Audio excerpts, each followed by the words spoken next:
And it's funny because we do live in a world where there is this, the word bipolar is coming to mind. It's not the right word, but it's binary decision, which is, somehow natural is good and synthetic is bad, for a subset of the population. And it's just like, it's not true.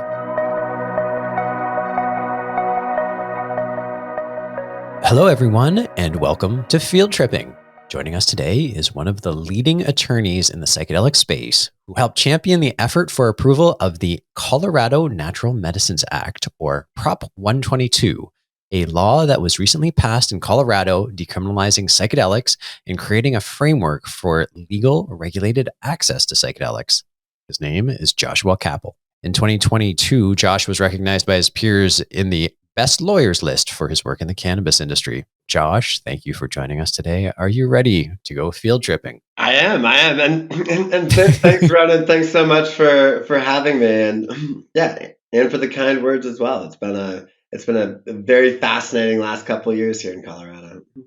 Congratulations on the passing of Prop 122. I'm sure it was a massive feeling of achievement and relief to see it succeed.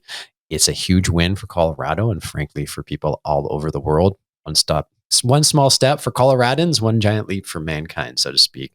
So first question is, how does it feel to get it over the line? Does it feel like you finished something, or does it really feel like you may have just actually started something? Ronan, it feels a little bit more like we're just getting started. I think when a lot of congratulations came in, on election night or a few days after, based off of how slow Denver counts the votes, which you don't get me started on that, but we passed by 200,000 votes. It wasn't that close, but it's really sort of the feeling. It's like in Colorado, tons of mountains, and it's like you kind of got to the false summit. Like we thought we got to the top of the mountain, and when we got there, we look in front of us, we're like, oh no, actually the mountain's right behind, and and that's kind of how it's felt a little bit. It's like really exciting because there's a lot of good pieces of this that goes into effect right away, but there's also, look, we shot for the moon in the policy, and now making it work is going to require a lot of people coming together.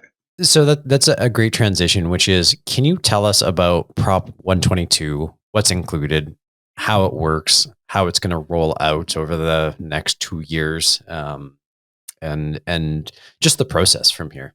Yeah, so really like the why behind Prop 122 is like, how do we provide access to natural psychedelic assisted therapy to any adult who could need it? And that's sort of like the why of like what drove us. And from there, we put together this policy that really has two different access models. One is a state regulated model, and then the second is this like personal use community healing model. When I look at psychedelic therapy, I see a number of different pathways, and I support them all. On one hand, you have a federally approved pharmaceutical model that helps people with diagnoses. Then you have this like state-based model that we put together that is sort of like it doesn't require diagnosis. It's a therapeutic-based model. It's still regulated. There's this is more of like a public-facing model, and then also in Prop 122 you have this personal use community healing model. So really Prop 122 has these two main pieces, and the how it goes into effect is sort of like this. Is on the regulated side, it's going to be a 2-year implementation process. It's similar to Oregon, but learning from Oregon's experiences, there's a lot of differences. And on the regulated side, the natural psychedelics in question are psilocybin and psilocybin. And then on that piece, we'll see an advisory board be created. We'll see rules. There'll be public comment. It'll unfold over the next couple of years, and there'll be, it creates licensed healing centers. There'll be a new, profession created in Colorado, this like psychedelic facilitator. There's a lot to unpack. And then in addition to that, there's this personal use section that allows any adult over the age of 21 to cultivate, possess, process, store, purchase, and share, natural psychedelic medicines. And that goes into effect, pretty much any time now. Once the vote's certified, it should be in effect. The measure's retroactive, so there's already been cases dismissed under this, and we just talk about those. But on the personal use side, the natural psychedelics in question are psilocybin, DMT, ibogaine, and mescaline, but not from peyote. Cool.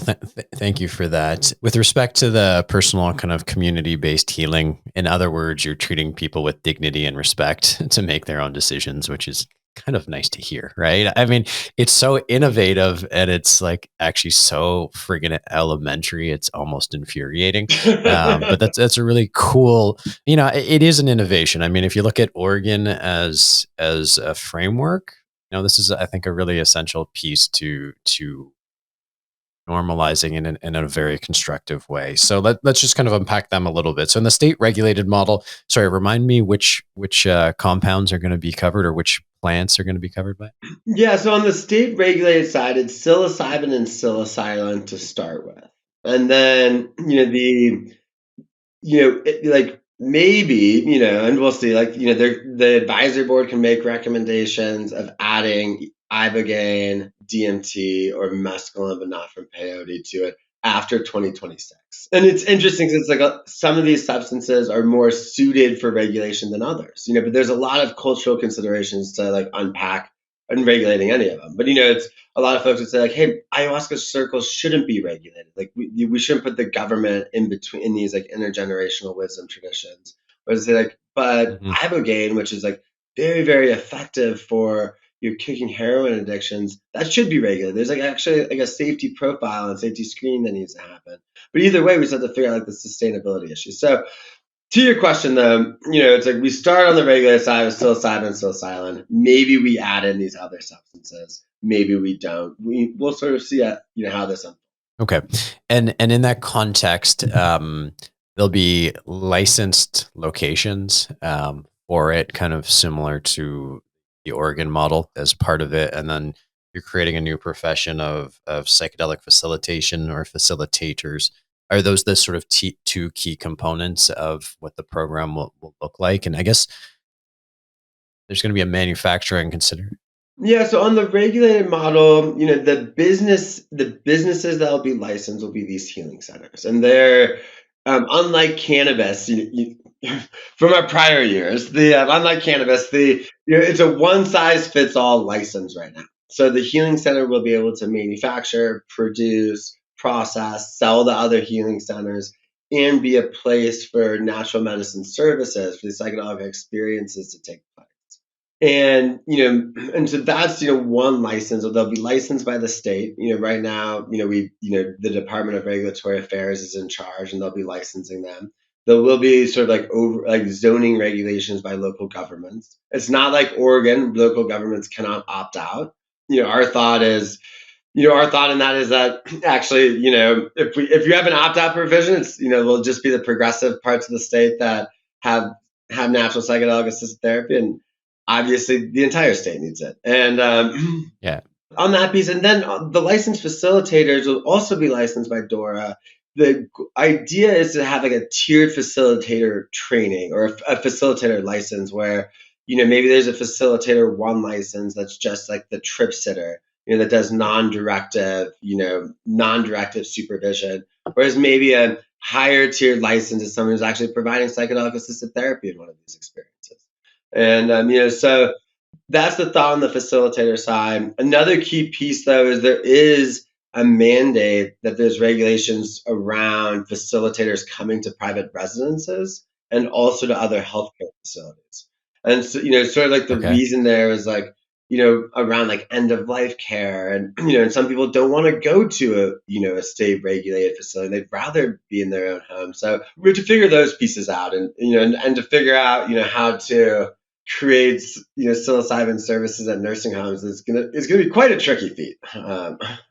Yeah, it is, and just a couple of things that like I would like to, I think I appreciate because one of the big challenges I've noticed or thought about, and I haven't been following it too actively, but one of the challenges with this whole model is if you're creating a new profession of licensed facilitators, it's hard, right? It's like just because you have a master's degree in social work does not mean you're a qualified psychedelic sitter. And also, truthfully, like sitting in didactic learning environments to learn about psilocybin and how to do this also doesn't make you a competent psychedelic assisted therapist by any stretch of the imagination. So there's this real challenge, I think, about how do you reconcile the need, especially in a regulated model, to have competence, even though most academic measures that we use to measure competence have no bearing on actual competence. You and I are both lawyers, and we know law school had no bearing on our capacity to actually practice law effectively. And so that's one of the things that's always kind of top of mind for me. But I really appreciate the idea of tiered facilitation licenses, which is okay, like we want to mandate a certain basic level of understanding. If it's only a base level based on what I'm hearing from you, it's kind of like you can't hold yourself out as a person who's doing psychedelic assisted therapy because you're not actually qualified for it, but doesn't stop you from being a licensed provider in some capacity. So it gives at least more flexibility and self-selection without alienating people. Because I think one of the challenges with Oregon is like, how do you get enough people to go through the licensing system of a certain tier and make sure that they can actually functionally do that? So I think that's really. Yeah, and we'll see. I mean, my guess is that there'll be, additional, it's like trying to fix one problem and it's like probably open a whole basket of other problems.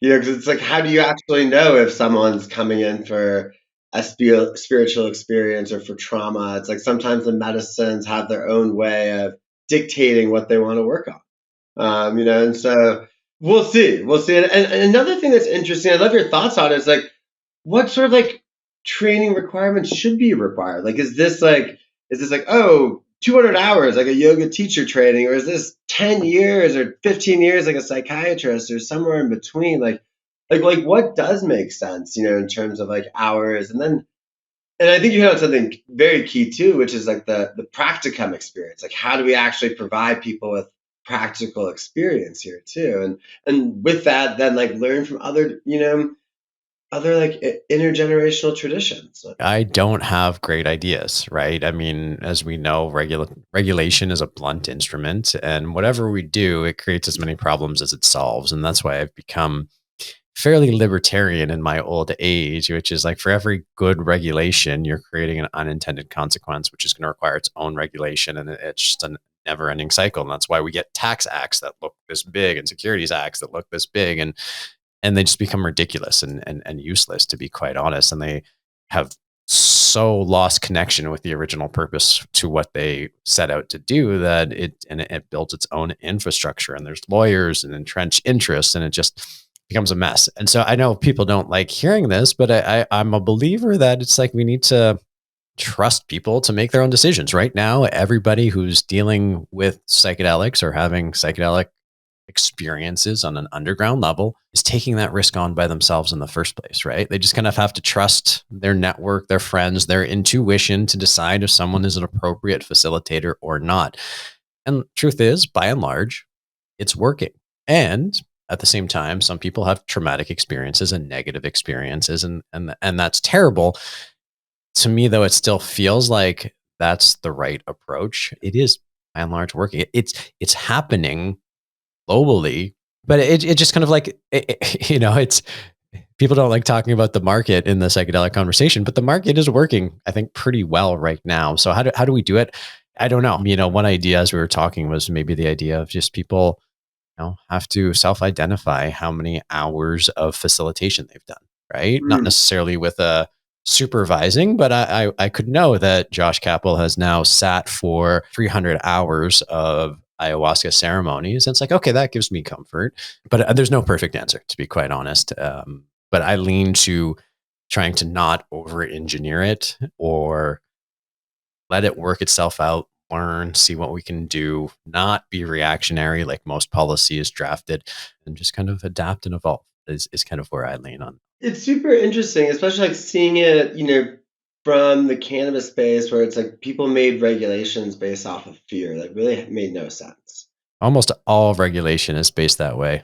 Yeah, and it's like, and I hope here it's like through the process, like we're already seeing it. We're seeing, state legislatures be like, what do you mean? Like people can just grow their own and they can grow as much as they need for themselves and to give out for free to their community. Like, what? Like, just minds exploding, And it's like, yeah, like that was intentional. Like, it's not a big deal. It's like psilocybin use isn't associated with increased crime. It's not associated with addiction. It's like it's associated with healing, and so it's trying to like push back, and like, hey, what is the reasonable voice here? And I think it's hard too because it'd be like really nice to try and figure out how do we center some of the regulations, if any, that are coming like around sort of like traditional healers and people have been doing this for generations and generations. And how do we learn?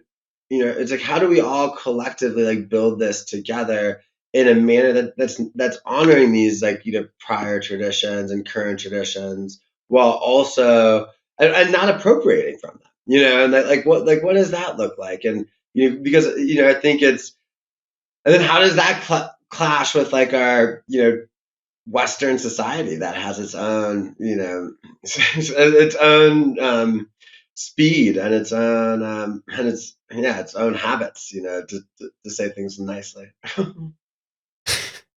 These are all fair questions, and again, I come back to the kind of place of like let's experience and learn and evolve and adapt. Yeah. That's really it. Because I know we've seen from the cannabis industry, having both lived through it. I watch it in Canada right now, which is all the dispensaries. Not all, a lot of dispensaries are going out of business because one is the licensing regime was idiotic to start with, and so there's so few, and then there's so many, and they're so restricted on how they can operate, and they're all selling the same product, and they can't market and they can't communicate, and you have to block the windows and all this kind of stuff. And it's like, wow, you successfully pushed most people back into the underground by over engineering the legal market to make sure it doesn't.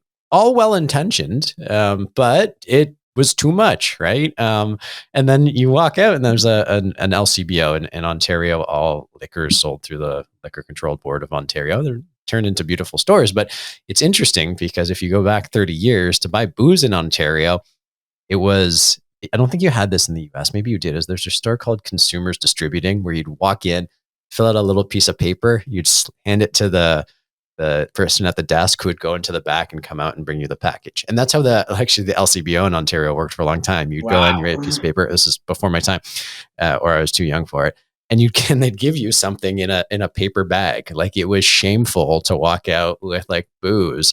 And now you walk into an LCBO and there are some of the most luxurious stores in Ontario, and it's expensive, but it is a very pleasant shopping commercial experience. Even government-run stores can evolve.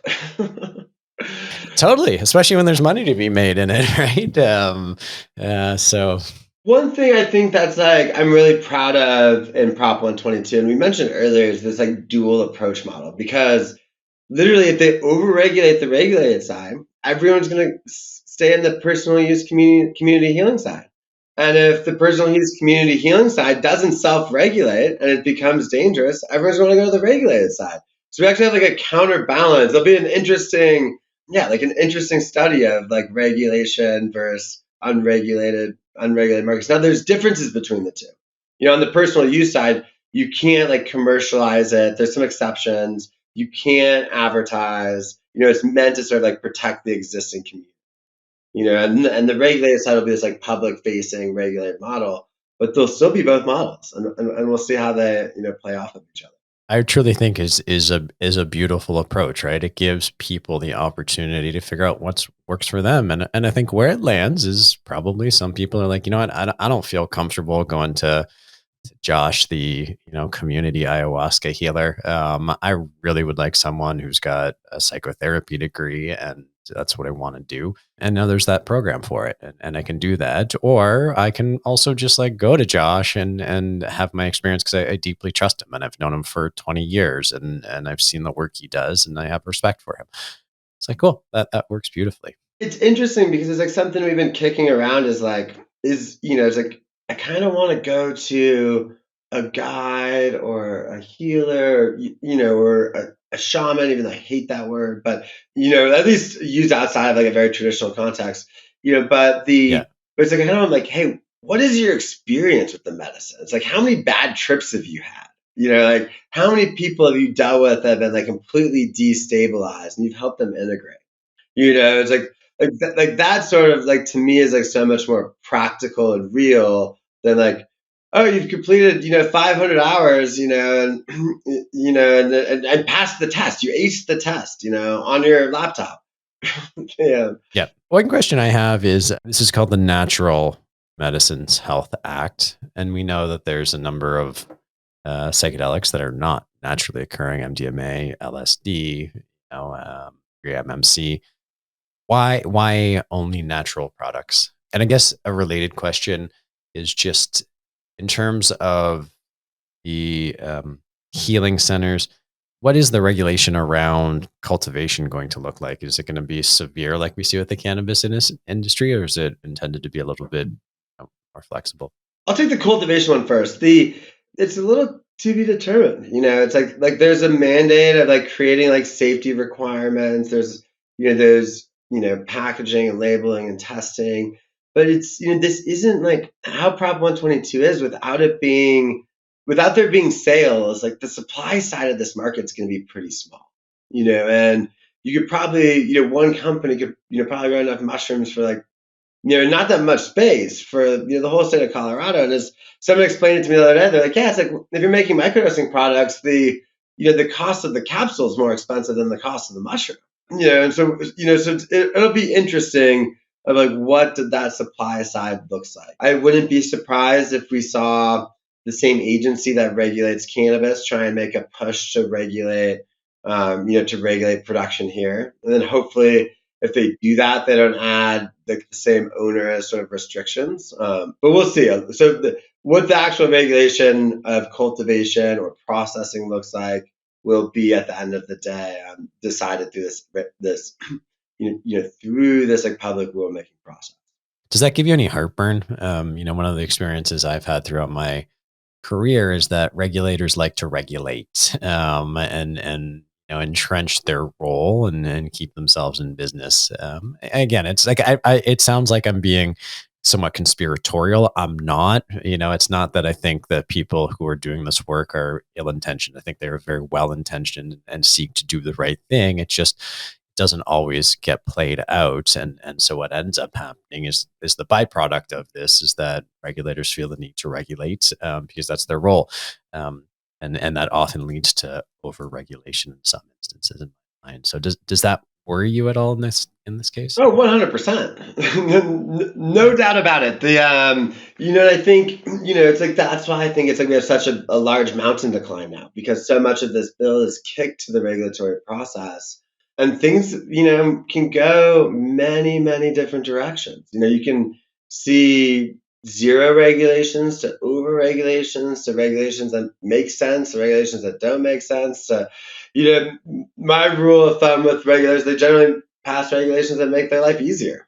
and provide political cover if something happens, and so it's, Right. how does that, play into regulating an industry like this, and many people, especially folks who we've heard there, throughout the campaign was like, they don't want the government touching this at all. And that's also a fair position. It's, there are, there's also, many cases of people being destabilized, based off of eating the wrong things or it's even like, it's like mixing like Syrian rue with psilocybin. Like what, it's like that can extend the trip. It can make it more intense. It's like it can, lead, it can really throw people off their game when you mix different products with psilocybin. And so we'll see how the regulations come out there. But at the same time, it's like you have this damage stack where it's niacin and lion's mane and psilocybin. If you make regulations that ban adding any products, you actually ban like what's proven to be more effective than just psilocybin itself. And so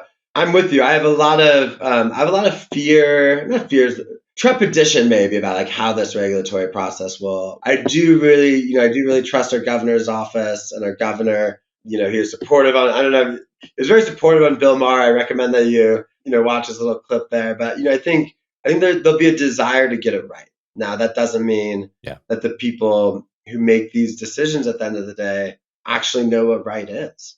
Yeah, no, that's entirely true, and that's one of the I think big awakenings I've had over the last couple of years, which was in Canada, our prime minister is Justin Trudeau, who I actually like and have a lot of respect for. I think he's well intentioned. Has he been perfect? Absolutely not. But has he been better than worse? I think so. And then I had this stunning realization. He's, I think, 3 or 4 years, maybe 5 years older than I am. And I looked at myself in the mirror and I'm like, I have no idea what the fuck I'm doing most of the time. And I'm 99.9% sure he has no idea what he's doing 99% of the time. And that's just the nature of life. And so, why is it that anyone expects Justin Trudeau or any regulator to have any insight in what is right for me or for you better than you do or I do, right? We're all just figuring it out on the fly. And so, it really kind of opened me up to saying, like, yeah, regulators are going to get it wrong a lot of the time, and I know that because I get it wrong a lot of the time, and so we need to find that appropriate balance between guidance, information, education, understanding, and respect for individuals to make thoughtful decisions for themselves. I completely agree, and I think it's like there's, and I appreciate that like sense of like humility there, where it's like, hey, even with it's like I'm very biased. I think there's like one of the best pieces of drug policy legislation ever written, but Yeah,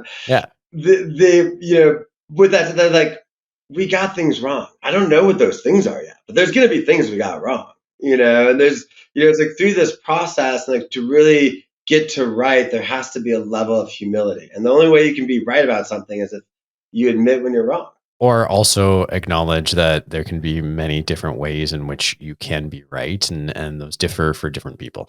But I do agree. I think you know, through the lens of a framework, I think you've created an interesting system that has inherent checks and balances, built into it, much like the U.S. Constitution did back in the day. Although, give it to certain political parties to re-engineer that and take away a lot of those checks and balances. But I think that's the way to do it, right? You have an inherent mutually assured destruction system in it, which keeps everybody honest, and so that's why I think that's what makes it really smart in my mind. So kudos to you for getting that across the line. Your question on natural medicine, though, Oh yes. twofold. One is, it's when we were looking at this, there's a big fentanyl crisis going on, around North America, around, in Colorado. And, the political appetite of bringing synthetic products to the public debate, didn't seem to be there.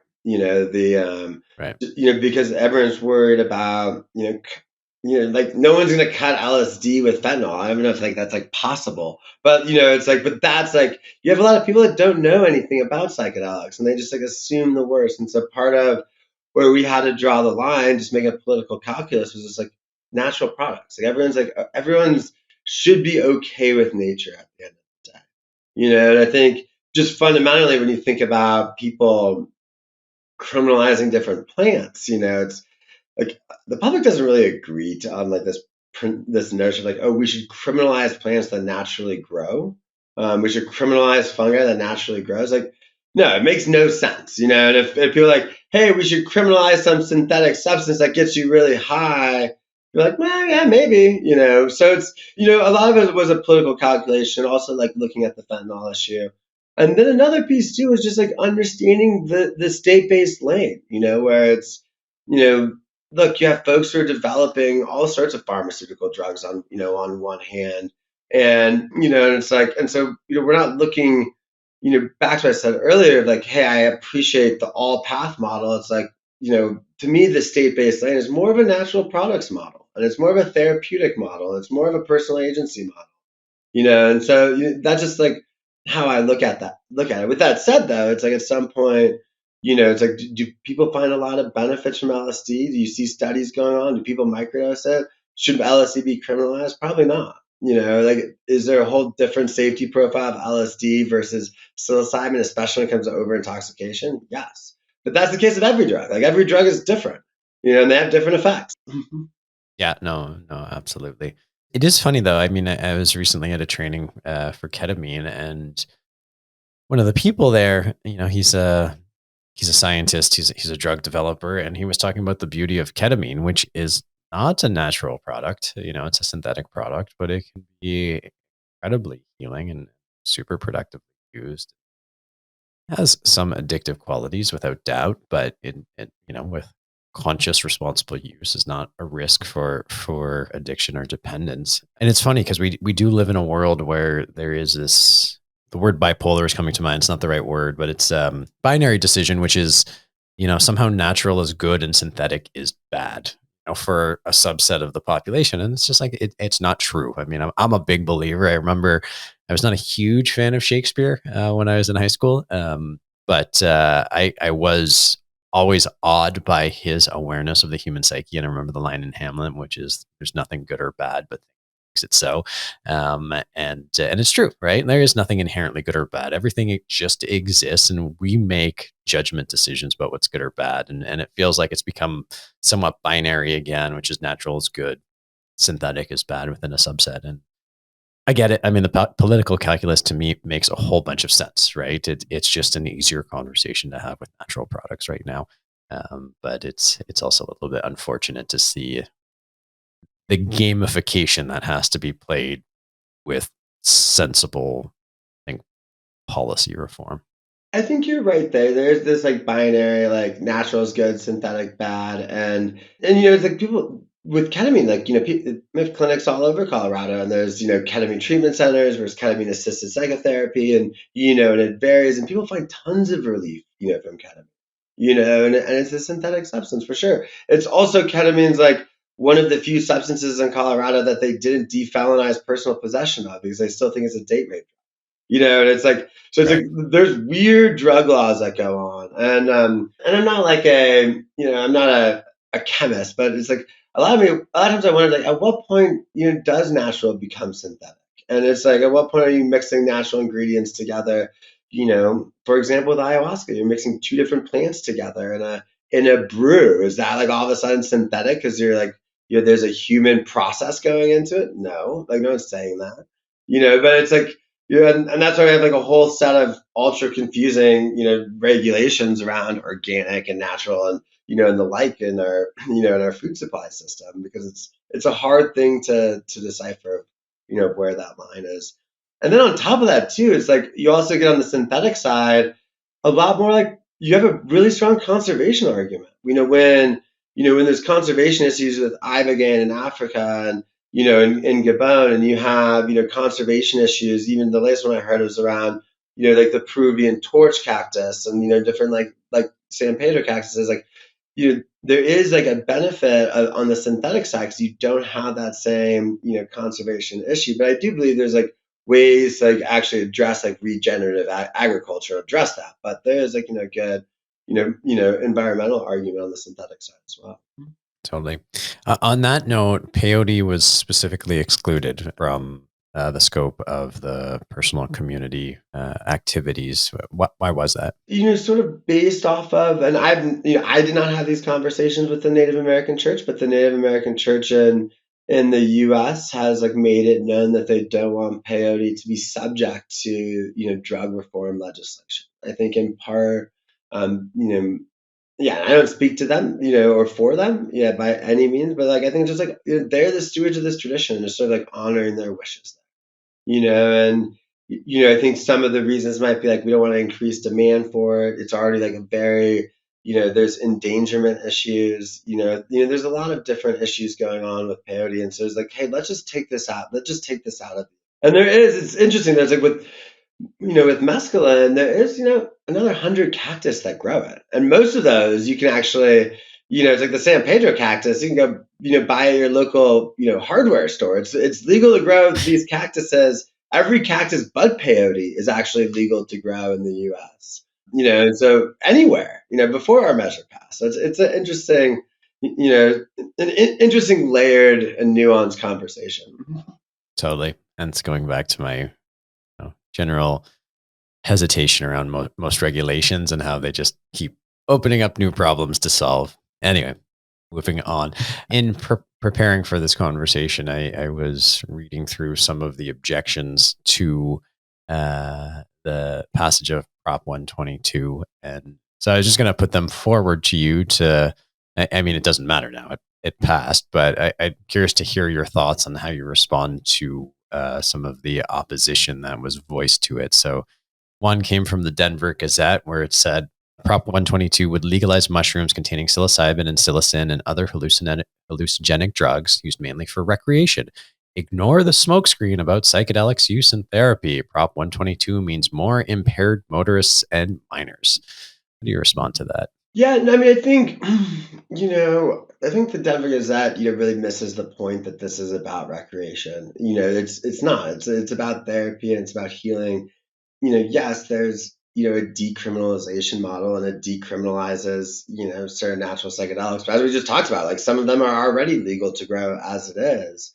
But I think the big thing is like if you ask law enforcement, they're not telling you that psychedelics is causing more problems or impaired drivers. And in fact, you kind of see the opposite. Most people who are under the influence of psychedelics don't want to go inside a car. They don't even want to go inside a building. And you also see when you just look at the arrests in Colorado, it's like less than 1% of all arrests, all drug arrests, not just all arrests, all drug arrests are like related to psilocybin. And so it's just not an issue from a public health and safety standpoint. But again, I think the Denver Gazette's like drugs, fear, like let, let's put it out there.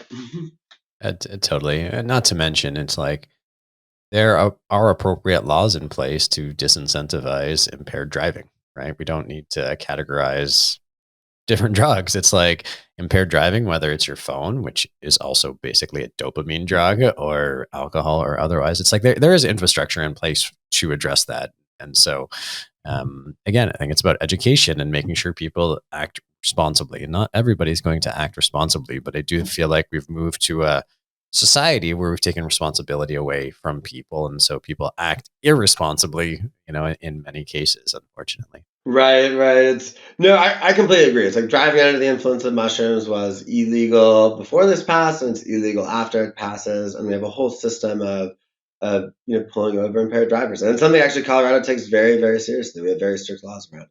Of course, absolutely. Okay, the Denver Post editorial board said, however, we are not naive, and while the intent of legalizing possession and cultivation is for medical treatment, we fear a robust market for recreational use would thrive. Increased legal tolerance will increase demand, which will increase the temptation for profiteering. If there's one thing we know about drug use, it's that teens and young adults will be most tempted to use it, and they will be targeted by sellers. Psilocybin is not addictive, but is known to rarely cause psychosis and hallucinogen persisting perception disorder, where people re-experience hallucinations that they had while taking the drug and while not intoxicated.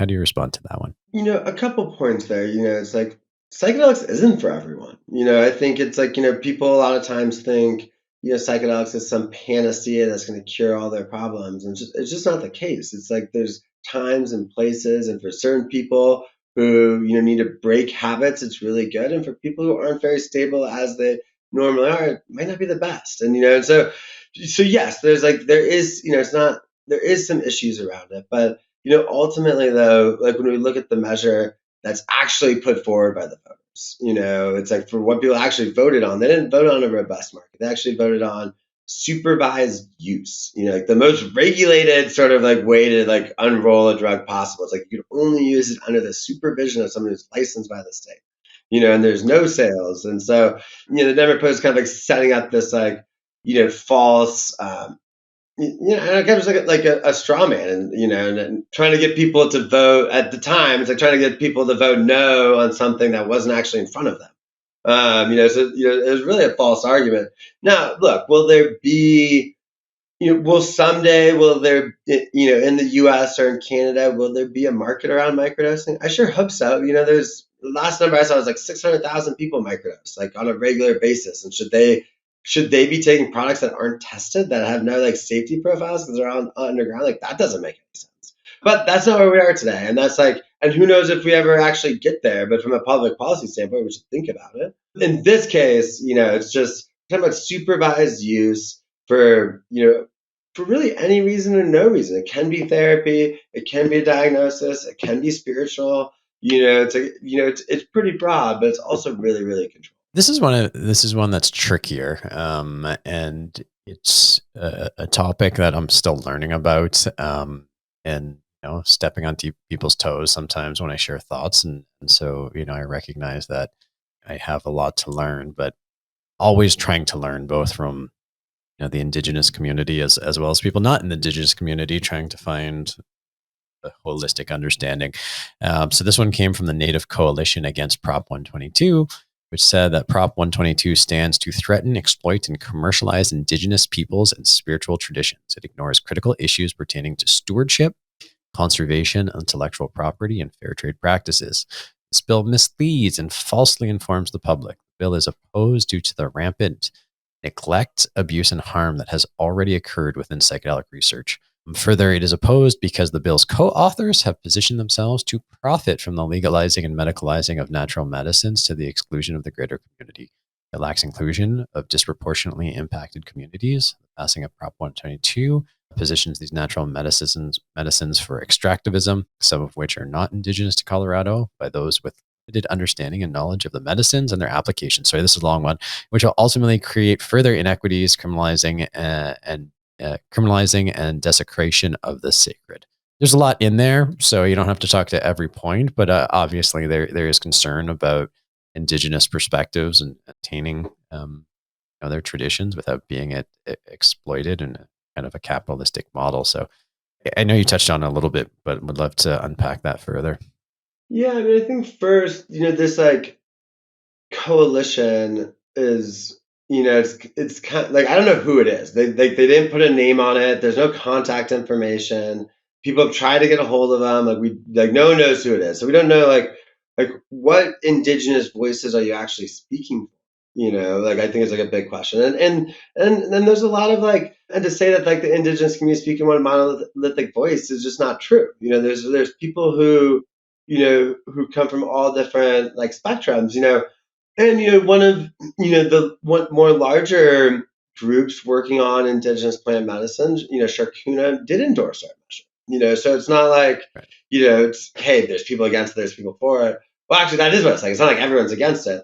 I think a couple things, when you have to look at each substance differently. And so I think when you look at psilocybin and you say, hey, what cultures did, use psilocybin mushrooms, it's pretty broad. And Paul Sandwich recently talked about this, and he had like a map of just cultures all around the world, from Ireland to Japan, who have like indigenous uses of psilocybin. And so that's like one substance, and like, hey, what does it mean to get back to these cultures, and how do we honor these, and how do we uncover past destroyed lineages that have really been kind of destroyed by Catholicism and different forms of destructive colonialism.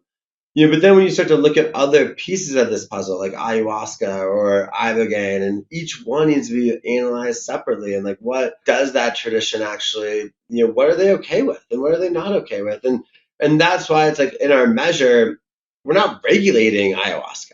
We literally just decriminalizing it. We're providing more protections for those who are using it. And maybe one day if it makes sense, it'll be regulated. Maybe it never will. So I think it's like each substance has to be looked at differently. But with that said, it's like I'm not indigenous, and it's not. I do think like, and I hope like during this implementation process, we can center some of these conversations around the indigenous leaders and the indigenous voice. I'd love to figure out it's like, how do we sort of like build in like the principles that surround the Nagoya Protocol into what we're doing in Colorado. Even though the U.S. isn't a signatory on the Nagoya Protocol, that doesn't mean we can't build into our regulated system some sort of like benefit honoring or benefit sharing to either local tribes in Colorado or to these intergenerational wisdom traditions in other countries that have been stewarding and protecting this medicine. And that is actually what I think is like appropriate. It's like, yes, if you're going to make money off of a tribal wisdom, like you should give back to that, and there should be the free and prior informed consent before you even do it. So there's a lot of issues to unpack here, and I think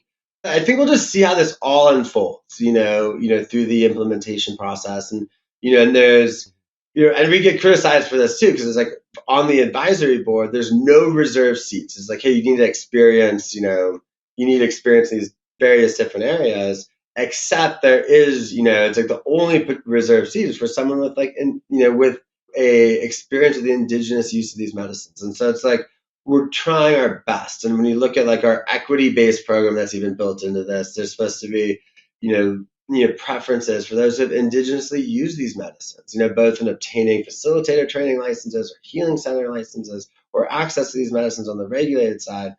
But all of that said, I think the short story of it all is like why we put together this decriminalized community use model is actually to provide more protections, than less in this community. We're actually just removing criminal protections.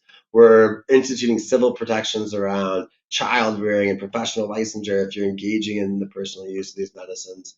Yeah, I think it's like we're trying our best, and I hope we can, really center some of these next conversations around, different indigenous voices.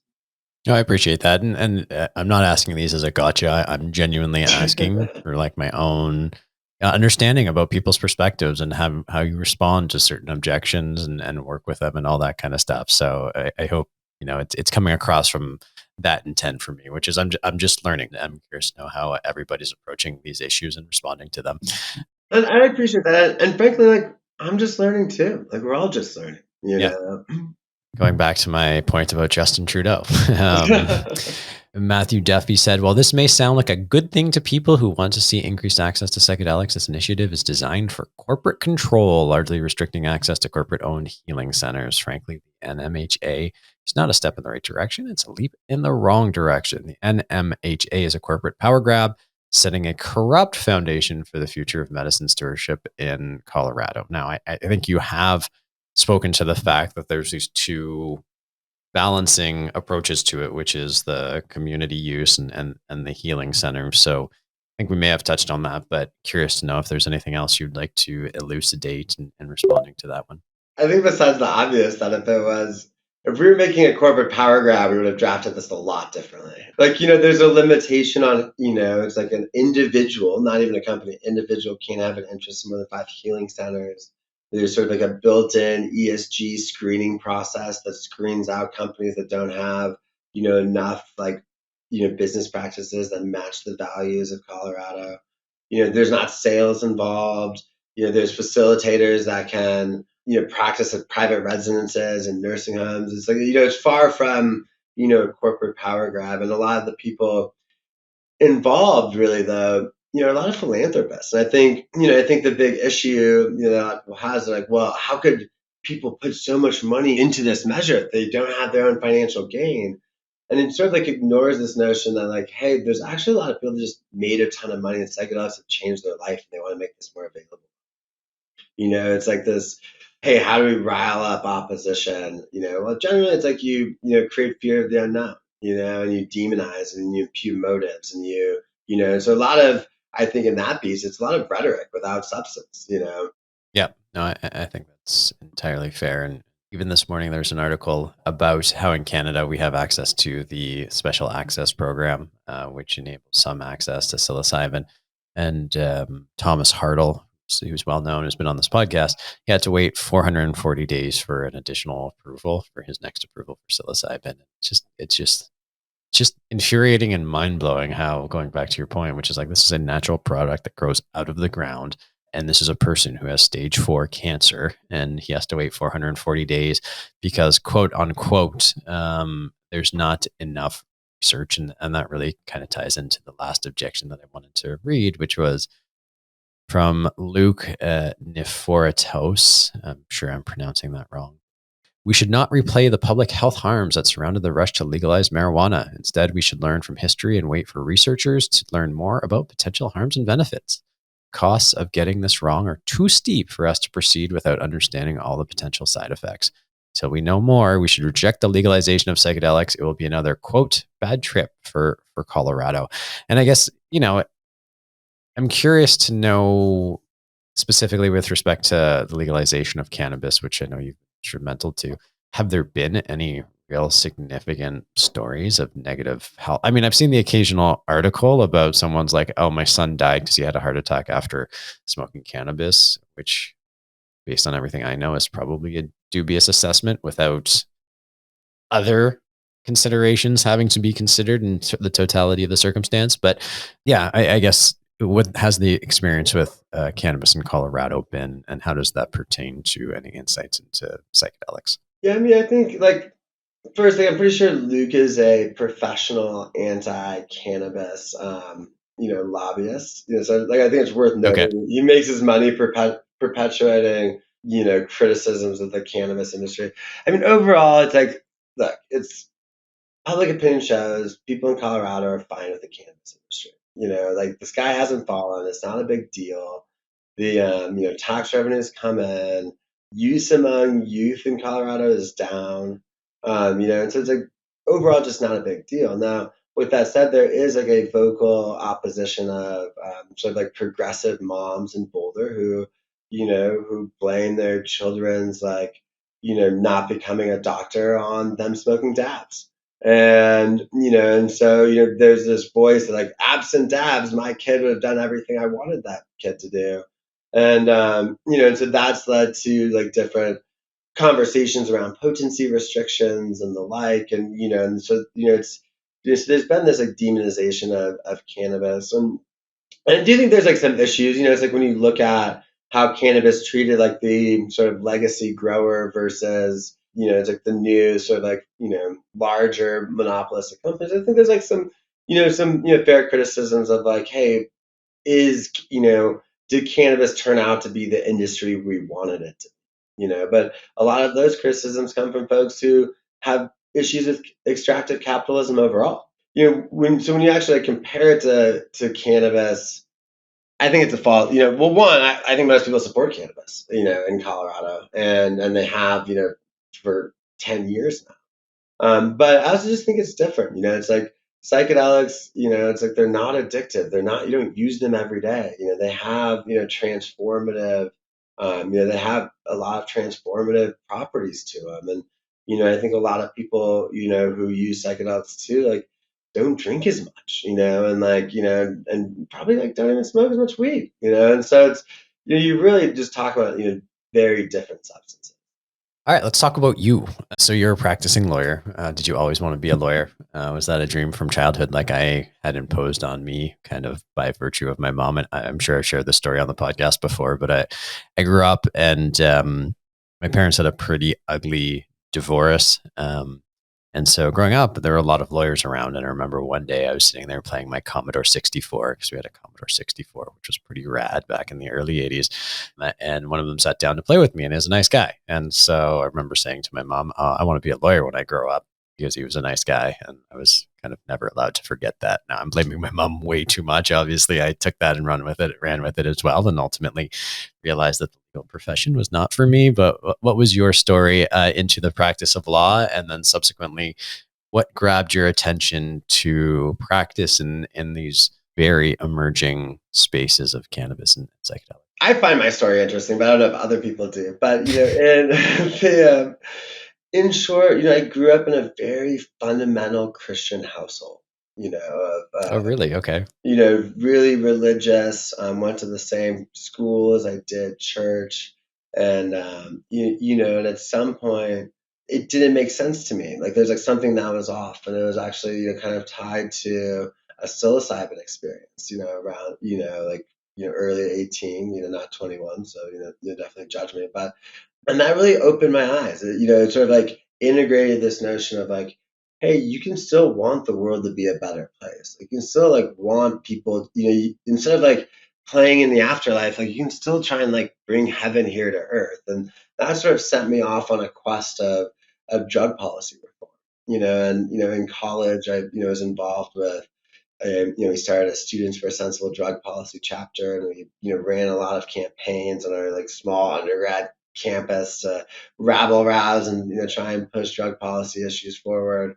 And then with like a lack of not knowing what else to do with myself, I went to law school and got involved in cannabis.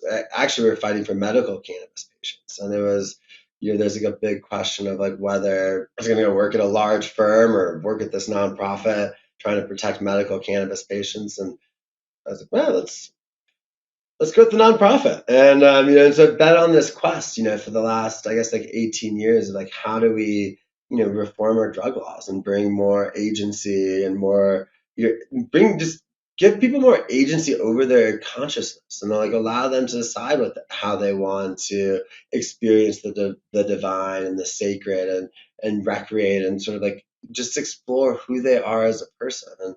And so we started Vicente Sederberg, I guess 12 years ago, with this goal of like, how do we leverage capitalism to like end cannabis prohibition? And through that time, we started working on psilocybin and other drug policy legislation as well. And since then, we've actually been like, hey, how do we, it's like the conversation shifted. It's like, hey, can we use cannabis, like reduce the harms of capitalism? The mission's shifting a little bit, but the big picture, it's like that's sort of where we found ourselves. Is like, hey, how do we just make new markets, and how do we write laws and get them passed and bring people more freedoms? And that's so now at this point, it was ironic because it was, helped draft Amendment 64 in Colorado and was part of that campaign team to like legalize cannabis for all adults. And then 10 years, 10 years to the day, we passed, Prop 122, which also helped draft and chaired the campaign committee. So it's almost become like at this point, a responsible or irresponsible habit of making drugs more legal than they were before. Yeah, I think it's worthwhile, and that's coming from a person who really had almost no drug experience until I saw an opportunity to get involved entrepreneurially in the cannabis space, and then I saw, the impact that cannabis medicine had on people, and I think if you look at it from a medical perspective, recreation is entirely therapeutic in many ways. Obviously, there's a balance and there's responsibility involved, but that goes back to your points about agency. How is it going back home with your family and your childhood schoolmates talking this kind of stuff? Have they come around, or is that still a sticky subject? They have come around, it's I think my mom always tells me, she's like, I like it when you help, I like it when you help people, not necessarily when you help them get high. But no, they're all, most people are relatively supportive. And I think at the end of the day, it's like, access to consciousness and people's like relationship with the divine and with the sacred, whether it's, enhanced by natural products or not. It's a very personal thing, and it crosses over, different religious traditions, and you see sacraments in religions all the time, and it's actually something that's like people are starting to like reclaim their own lineage and their own roots with, with some of these, with some of these natural psychedelics that are deeply rooted in religion. Where do you go from here? Like, what do you see happening? So we have Oregon and Colorado. If you're going to lay wagers on the next states to have what I'll call enlightened policy movements pertaining to psychedelics, where would you wager? And looking at Oregon, which this program should, in theory, launch in a couple of weeks, what are your hopes? What are your expectations? What are your concerns there? I think with Oregon, I think it's, we'll see it roll out. I think we'll see, psilocybin service centers, you probably see one or two, and, the end of Q1, maybe early Q2, and most, open 9 months, 12 months, 18 months, after the beginning of this next year. And I think we'll see like a lot of people with, with PTSD and with trauma and with depression and with addiction really find relief from these substances. And I think once more and more people, like experience, this healing, they're going to tell people it's just going to keep, it's going to keep building, and there likely won't be enough facilitators, to be honest. I think we'll see like a bottleneck that, there just won't be enough facilitators out there to meet the demand. And, then what does that look like, and if you just do the math, it's like how many, psilocybin experiences can one facilitator oversee in a year? How many facilitators Yeah. do you need to even like get close to the addressable market of people with, issues related to depression or trauma or addiction? It's like, the potential healing power is so huge, but there's just not enough people right now. So I think we'll see the industry grow. I think we'll see a lot of training, schools and training facilities pop up. One of the leading colleges I guess universities in Colorado that graduates the most licensed therapists, Naropa, has a great psychedelic assisted therapy track, and I think we'll see more schools start to pick that up. I also think we'll see movement at the federal level, even if slowly. I think we'll start to see, eventually here, so you'll see MDMA approved, maybe, Compass or Usona's like synthetic psilocybin. Then I think once MDMA is approved, I think that'll be like a huge watershed moment, for just the mainstream medical establishment accepting this. Colorado, we got some ways to go. I think on the personal use side, I think you'll see people, start talking about what's going on, more than they have been before because they're now, they're not facing the same legal consequences. I think on the regulated side, like you'll see a lot of spirited debates, similar to the ones that you read about of people opposing the campaign of like, taking different positions on proposed regulations. I think we will see other states move forward. I could see some states, on a very limited aspect, like maybe some more research bills like you saw in Connecticut or Texas around psychedelic research. Yep. And then I think we'll see more and more psychedelic research. What states, could potentially be next for a ballot measure. I think probably look at, the cannabis map timeline and, and take some guesses. But there's a lot of movement going on in Washington. There's a lot of movement going on in Michigan. There's a lot of movement going on in Massachusetts. State Representative Weiner in California said, he's probably going to try again with his Senate Bill 519, which pretty much would create like the personal use section of Prop 122, but in California. I think there'll Yeah. be like another go around there. Yeah, and I think at the end of the day, I think we'll probably also see some pretty scary stories of people being, having some different destabilization or psychotic episodes. I don't think there'll be that many, but I think there'll be a couple, and they'll be in the news, and we'll have to figure out how as a community we want to handle that. I think we'll see, sort of like rise of the neo shaman, and you'll see, and some will have deep roots, and some, won't, and there'll probably be some associated problems there. And that's my list of potential predictions of what we'll see coming up. I think you're very right. And it's like, yeah, I think that's an important thing. It's like, yeah, there's going to be instances of destabilization and there's going to be instances of shamans or therapists doing the wrong thing. And I think the more we can just like own up to the fact that that's going to be the case, and respond with empathy, compassion, and thoughtfulness as how we move forward is the right thing. And my big beef is just avoiding the reactionary policy reform that often happens when there's a single bad instance in a landscape where they're overall it's relatively small. Yeah, and I think it's like, on to that point, it's like on the in Colorado, on our personal use unregulated model, there's such a need for the community to self-regulate. And if the community can't self-regulate and people look at that, sort of limited protections and like really exploit it and like and open up mushroom stores that aren't permitted under this, but open them up anyways. Like that will make it very difficult, both like in keeping this model in Colorado, but in other states when other states are looking for reform. And so if we want to have a community-based model and a personal use model, we need to make sure that we like self-regulate as a community. I don't know why I was just inspired to ask this question of you, and I'm going to take it forward to all future podcast recordings. But if Josh Kappel was to write the Josh Kappel autobiography, what would the title of it be based on your life experience to date? It's a hard question because I don't know what my answer would be. Actually, I do know what my answer would be right now because I've been thinking about it, but it's still just a tentative placeholder. Oh man, I think like maybe on the edges of legality. The edges of legality. I like that. Awesome, Josh. Well, listen, congratulations on getting Prop 122 across the line.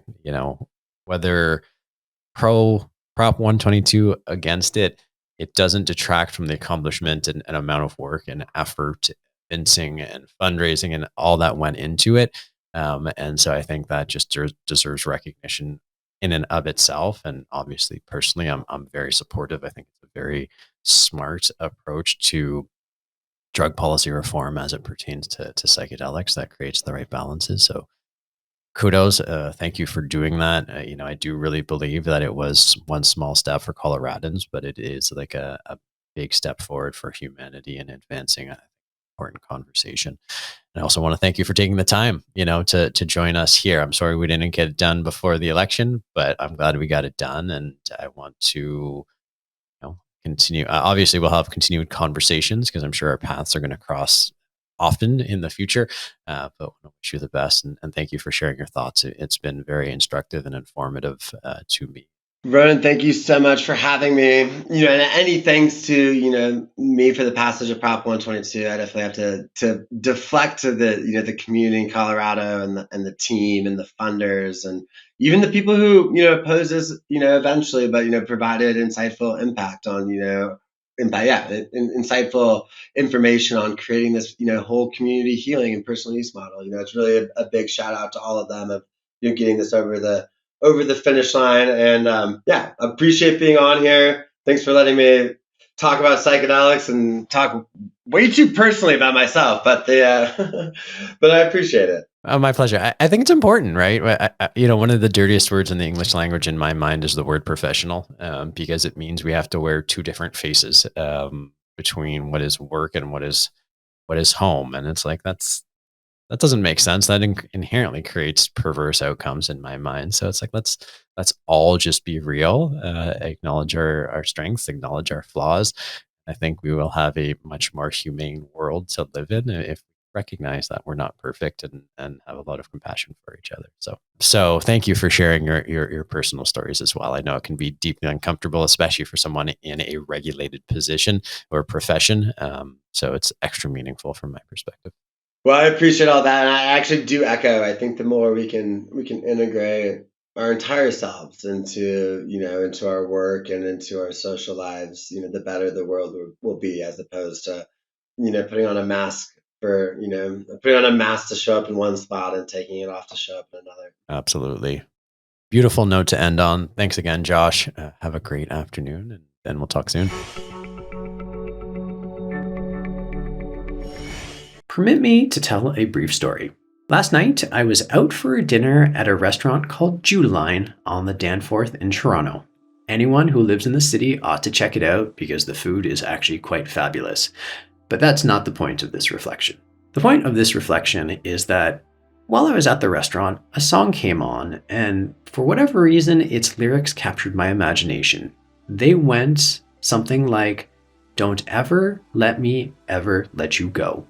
There was something about these lyrics that I found very beautiful. And as I reflected on them, they led me back to the conversation with Josh about Prop 122 and the Natural Medicines Health Act. One of the things I found so wickedly smart about Prop 122 is the inherent checks and balances it built into it, creating two distinct programs that are, in effect, in competition with each other. They put the onus on one side of Prop 122 to never let the other side get out of hand. Don't ever let me ever let you go. And while there is very much a trend these days to link the word competition to capitalism and import all the excesses and negative impacts that modern capitalism can have on this world, if we go back to the original intention of the word competition from ancient Greece, it is not to win or to defeat your opponent, but rather to elevate your competition, to encourage your competition to be the best it can be so it can in turn help you elevate yourself to be the best you can be. And that to me seems exactly what Prop 122 does with this approach.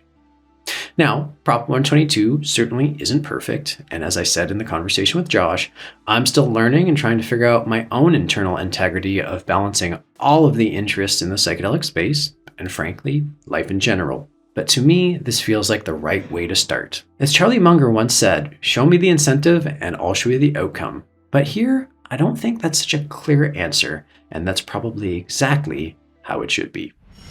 As a quick reminder, please follow, rate, and review Field Tripping wherever you get your podcasts, and sign up for our newsletter at fieldtriphealth.com/podcast. Thank you for listening to Field Tripping. I'm your host, Ronan Levy. Until next time, stay curious, breathe properly, and remember, every day is a field trip if you let it be one. Thank you to everybody for voting on Prop 122, both yes and no. It's important for proponents of psychedelics to engage with society and show the world that these medicines should be normalized and not taboo. Every person who uses these medicines has valid opinions and deserves to be heard as laws and lawmakers evolve with us. And certainly, thank you to Josh for joining us today.